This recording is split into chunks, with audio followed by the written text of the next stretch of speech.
దాదాపు మీరు 18 సంవత్సరాలు అజ్ఞాతంలో ఉన్నారు. అవును, 17 సంవత్సరాలు. 17 సంవత్సరాలు. ఈ 17 సంవత్సరాలు ఎందుకు అంత భయపడి మీరు వెళ్ళాల్సి వచ్చింది? భయపడి కాదు సార్.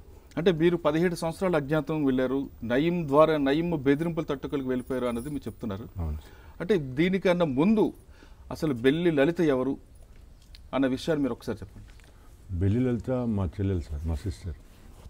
ఆమె 4వ ఆమె సామాజిక ఉద్యమాలలో పాల్గొనేది. పత్తి కంపెనీలో పనిచేస్తూనే సామాజిక ఉద్యమాలలో పాల్గొంటూ తనకు ఆ జీవన విధానాన్ని కొనసాగిస్తూ ఉండేది.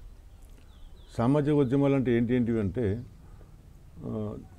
తెలంగాణ కోసం, తెలంగాణ రావాలని, గొల్ల కురుములకు హక్కులు కావాలని, అణగారిన కులాలకు హక్కులు రావాలని, వ్యభిచార నిర్మూలన జరగాలని, సారా వ్యతిరేక పోరాటంలో, మద్యం వ్యతిరేక పోరాటంలో, ఇట్లా అనేక రకాల రుగ్మతల మీద, బీడీలకు వ్యతిరేకంగా, గుట్కాలకు వ్యతిరేకంగా. అయితే ఈ సామాజిక ఉద్యమాల్లో పాల్గొంటున్నప్పుడు తెలంగాణ అనేది అప్పటి ప్రభుత్వాలకు భయంకరంగా కనిపించింది. అలా కనిపిస్తున్న క్రమంలో పాలకులు కుట్ర పన్నిండ్రు. ఈమె పాటకు, ఈమె మాటకు ప్రజలందరూ మమేకమవుతున్నారు, కలిసి వస్తున్నారు. వేలాది మంది కలిసి వస్తున్నారు, కదిలి వస్తున్నారు, చైతన్యవంతం అవుతున్నారు. బెల్లి లలిత ఇప్పుడు కృష్ణ గారు చెప్తున్నట్లు తెలంగాణ గాన కోకిల. ఈ గాన కోకిల పాడిన 2 పాటలు ఒకసారి చూద్దాం.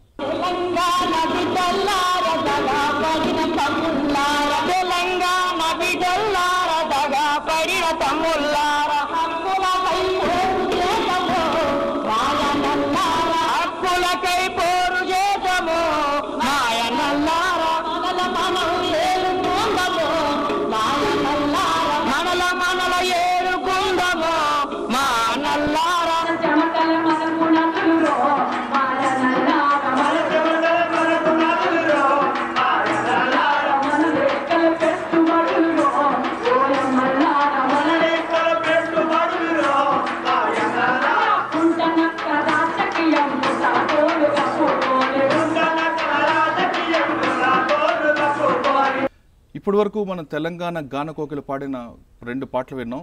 అసలు ఈ గాన కోకిలకి ప్రభుత్వం ఎందుకు కక్ష కట్టింది అనే విషయం బెల్లి కృష్ణ గారు చెప్పండి మీరు. అప్పటి ప్రభుత్వము బెల్లి లలిత మీద కక్ష పూనింది. ఎందుకంటే జనాలందరినీ, అణగారిన కులాల వాళ్ళని, తెలంగాణ కోసం వస్తున్న జనాలందరినీ ఐక్యం చేస్తున్న క్రమంలో వేలాది మంది, లక్షలాది మంది కదులుతున్న క్రమంలో తెలంగాణ మొత్తం తిరిగింది ఆమె. ఆ తిరుగుతున్నప్పుడు ప్రజలందరూ చైతన్యపూరితులవుతున్నారు.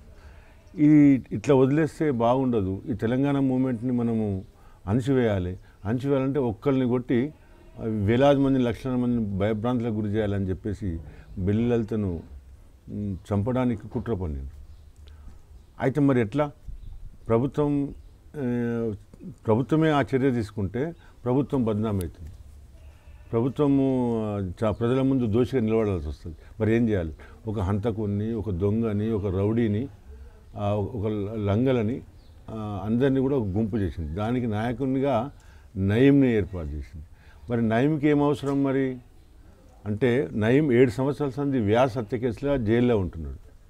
అతనికి బయటికి రావాలనే కోరిక, అప్పటి పాలకులకేమో తెలంగాణను అణచివేయాలనే కోరిక. మీరు చూస్తున్నారు ఐ డ్రీమ్ న్యూస్ని. మీరు చూస్తున్నది ఐ డ్రీమ్ న్యూస్. అంటే కళలని నిజం చేస్తూ ప్రజలకి నిజాలని కళల ద్వారా తీసుకొచ్చే ఐ డ్రీమ్ కి మై బెస్ట్ విషెస్. మీరు చూస్తున్నది ఐ డ్రీమ్ న్యూస్.